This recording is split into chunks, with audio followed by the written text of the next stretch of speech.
Our first task is to measure the length of a pendulum and estimate the uncertainty in that measurement.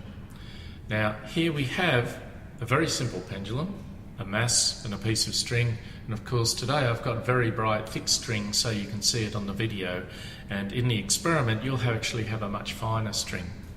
And we've deliberately given you extremely simple equipment, just a metre rule to make the measurement of length, so that you can begin to understand the process, not only making the measurement but estimating the uncertainty. Now, the first thing with making a measurement is to make sure we've got some good endpoints. And for the point of suspension of this pendulum, I've made sure I've hung the string over a very sharp edge on this clamp. Now, here's a hint.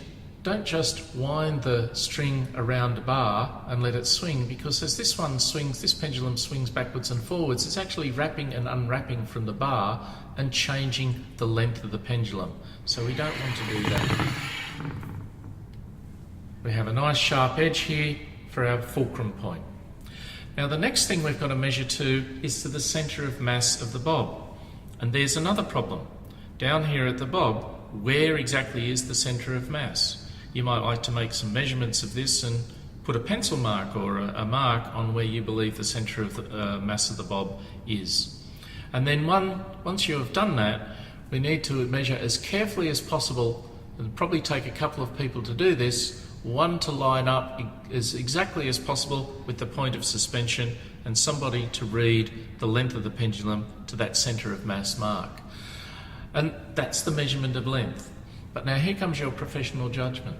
How good is that measurement?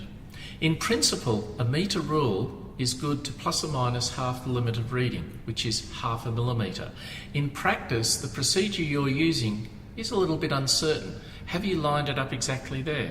Have you exactly marked the centre of mass of the bob? Can you estimate what is the likely uncertainty in that? And so your estimate of delta L needs to be your professional judgment.